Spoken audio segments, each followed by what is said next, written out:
Man is his own university. La vie est un choix. Quel est votre choix? La pauvreté ou la richesse? Ici, le choix est vite fait et connu.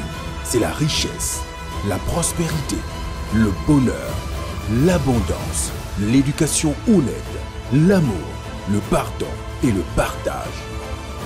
Vous êtes né riche et heureux pour être riche et heureux. La richesse et le bonheur sont des droits à manifester.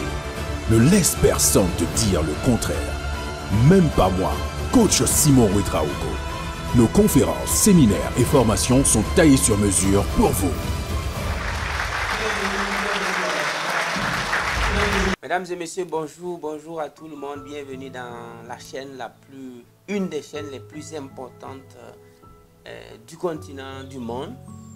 Parce qu'il faut voir toujours la qualité au lieu de la quantité. Mais lorsqu'on a une qualité quantitative, it is good.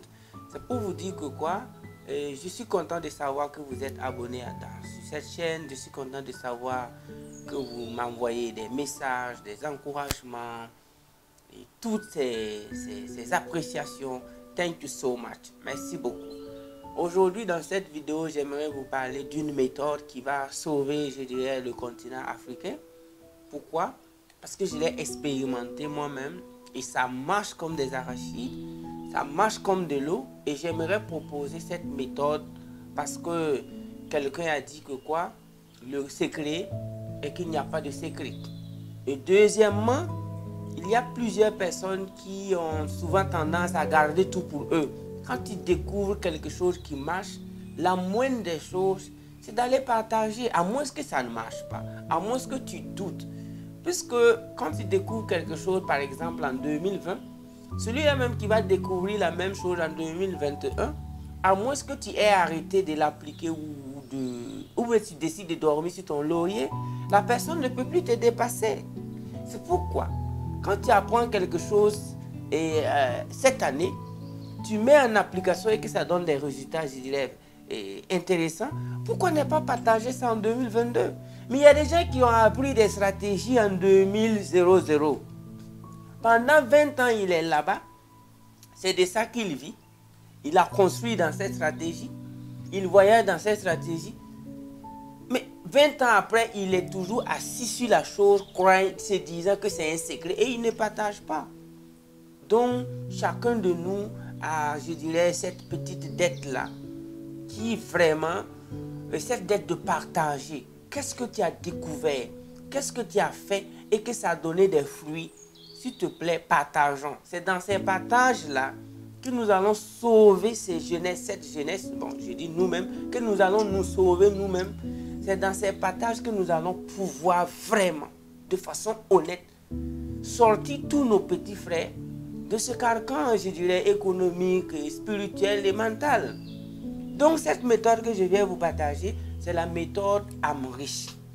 AMRICH, qui veut tout simplement dire International Wisdom and Research System. En réalité, c'est IWRICH. Mais j'ai pivoté le W pour donner M. Parce que quand vous écrivez W, vous allez voir que si vous pivotez, ça donne M. Donc, pour que ça sonne, moi j'ai dit AMRICH, International Wisdom and Research System. Ça, c'est un système éducatif que j'ai inventé, j'ai bricolé, j'ai fabriqué. Et par la suite, je me suis dit, waouh, ça marche tellement.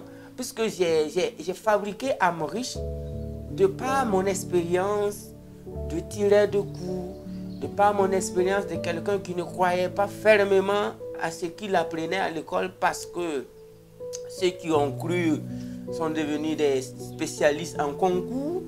C'est eux qui passent des concours, 8 concours, comme s'il était un génie.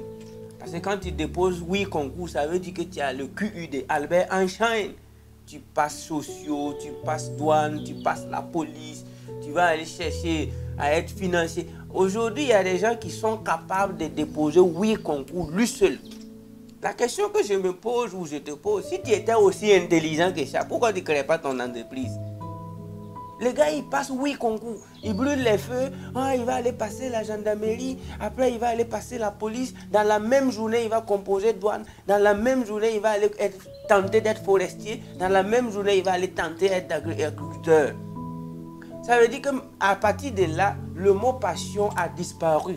Et je suis désolé de vous dire que tout ce que vous voulez faire sur cette terre sans passion, I'm sorry, it will not work. Ça ne va pas marcher. Tout ce que tu voudrais faire sur cette terre sans passion, ça ne va pas marcher. Parce qu'à un certain moment, tu vas vivre le stress. Mais combien d'Africains travaillent sous l'ombre de la passion? How many people are working with passion? Si on se pose cette question, ce n'est pas sur le continent africain seulement. Parce qu'à un certain moment, on va te mentir. Ah, que c'est pour des raisons, je dirais, qu'on n'a pas le choix. Mais si tu as passé concours, parce que ton papa et ta maman étaient dans la pauvreté, tu n'avais pas le choix. Tu as pris premier salaire, deuxième salaire. Tu as été un bon enfant. Tu as pu construire une maison pour papa et maman. Pourquoi tu restes toujours là-bas? Puisque tu sais que c'était pas une passion qui t'a amené.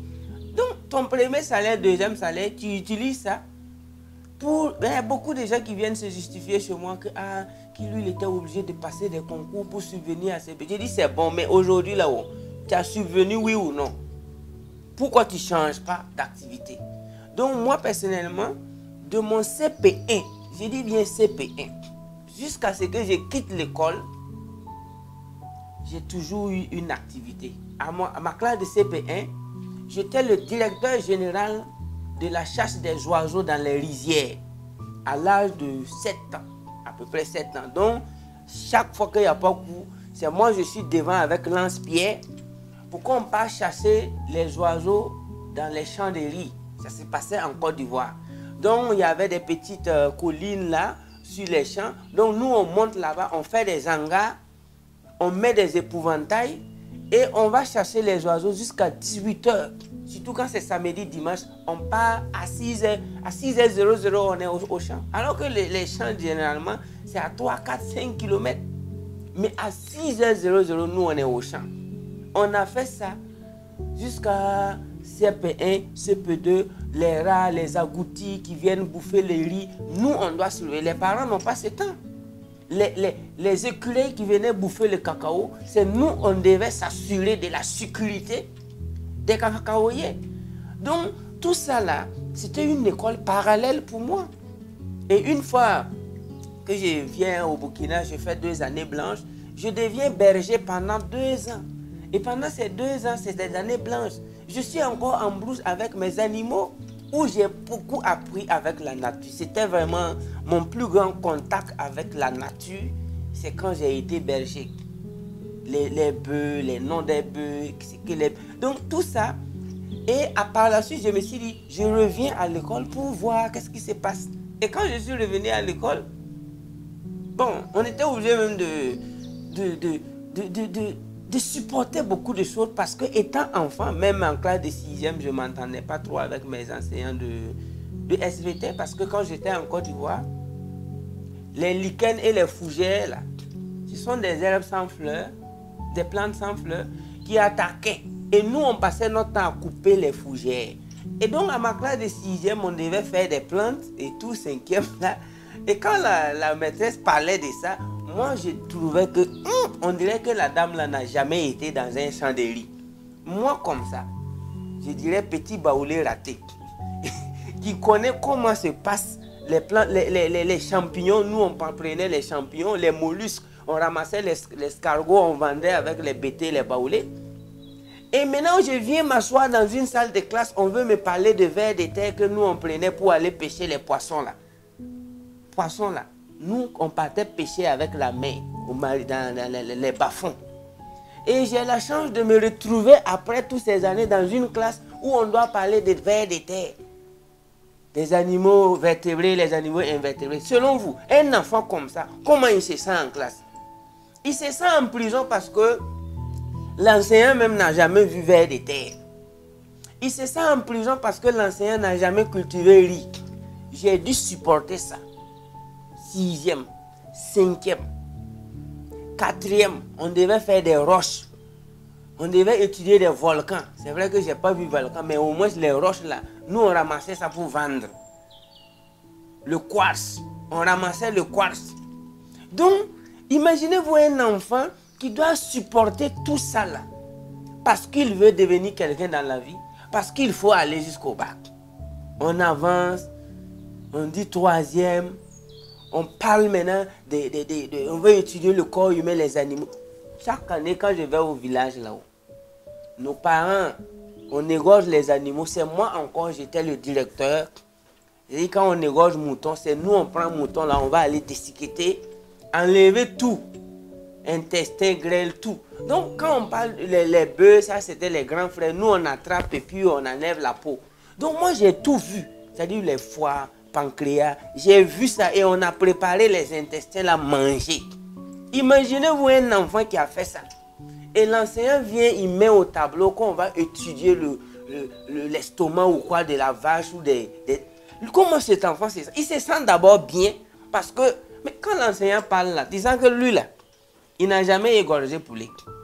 Parce que nous, on a les panses du poulet, on parle de l'œsophage du poulet. Tout ça là, nous, on tue poulet, on nous donne, nous, on enlève là, on déplume ça, vite, on donne. J'ai toujours vécu dans des trucs comme ça. Donc, comment voulez-vous que je juge le système qui n'a rien à voir avec la pratique? Donc, après, on part en terminale, on nous parle de la végétation du Burkina, alors que nous, on cherchait des lièvres. Moi, j'avais un chien de chasse qui s'appelait Fapam. C'est-à-dire, le chien Fapam, en moré, ça veut dire que tout le monde gagne. Mon chien s'appelait que tout le monde gagne. Donc, quand je prends ce chien, je vais en brousse, je chasse des rats, des lièvres et souvent des biches. On est souvent nombreux, on chasse et on attrape, on revient. Donc, moi, je maîtrisais déjà la végétation. Savane, herborée, quoi, cuirasse latéritique, ferragineux. Quand ma maman faisait les cases là, on nous envoie enlever la terre. Et on creuse ce que vous appelez cuirasse latéritique là. Nous on creuse ça, on vient faire nos maisons avec. Je me retrouve dans une classe où on doit faire cours sur ça. Selon vous, comment le petit se sent? Maintenant, à chaque fois, l'enseignant déraille. Et étant petit, souvent je me pose la question, est-ce que le vieux là même a déjà vu ça là? Parce que la manière dont il explique là, laisse-moi faire. Quand je lève mon petit doigt, je donne là, le gars il a arrêté comme ça.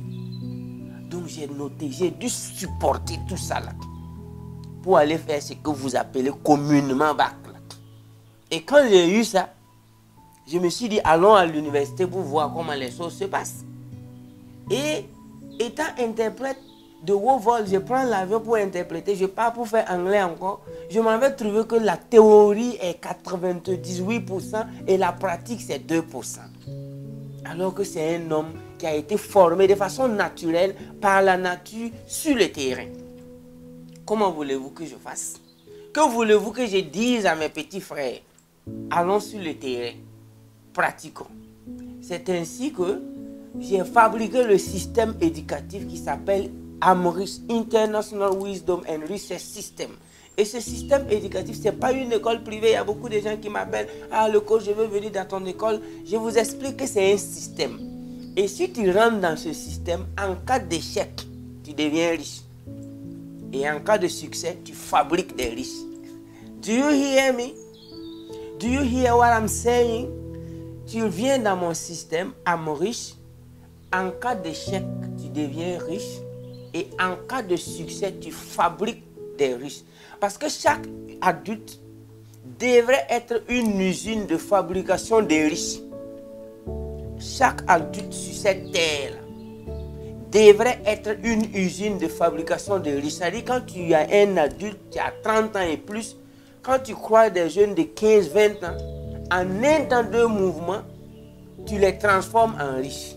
C'est ce que la nature veut qu'on soit. Si nous ne gaspillons pas notre temps, si nous faisons tous les exercices liés à l'âge de chacun, 10, 20, 30, 40 ans, je pense qu'à 40 ans, quand on te confie une jeunesse de 20 ans, même s'ils sont 1 million, tu as 20 ans de plus que eux. Ça, c'est un petit gâteau. Tu les transformes en génie et puis tu gagnes le temps. Donc moi, je fais ça pour mes petits frères, mais si mes grands frères jugent qu'ils peuvent en profiter, qu'ils en profitent. Parce que The International Wisdom and Research System, c'est un système éducatif qui vise à permettre aux jeunes d'étudier maximum 6 heures par semaine. Dans mon centre, en appliquant Amrish, quand je mets Amrish en application, je donne les cours lundi et vendredi. Après, et je recrute les gens, ou du moins les jeunes peuvent venir à partir de 16 ans. Dès lors que tu as 16 ans, je trouve que religieusement, même si je ne suis pas religieux, moi je suis spirituel, j'adore la spiritualité et je respecte à fond les religions. Mais je suis spirituel. Mais quand tu lis le Coran, la Bible et tout, la responsabilité religieuse commence à 15 ans. C'est-à-dire à 15 ans, si tu meurs, tu peux faire face à Dieu pour répondre de tes actes. Parce que Dieu lui-même, dans son plan, jusqu'à 15 ans, tu es vieux.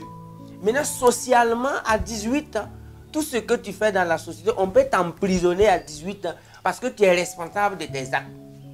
Quand quelqu'un va faire quelque chose à 18 ans, la police, la loi ne cherche pas à savoir qui est son père, qui est sa mère. Dès lors que tu as 18 ans, on te corrige normalement. Et la sanction est claire parce que tu es adulte. Mais pourquoi toi, tu as 18 ans, tu as 20 ans, tu as 50 ans? Et puis, économiquement, responsabilité, il n'y en a pas. Responsabilité spirituelle, rien. Responsabilité mentale. Écoutez, il faut qu'on bosse. C'est pourquoi moi, je prends les gens à 16 ans et je dis, en Afrique, quand tu assois un jeune de 16, 18, 20 ans et que tu le parles de 8h à 18h, tu es en train de voler son temps.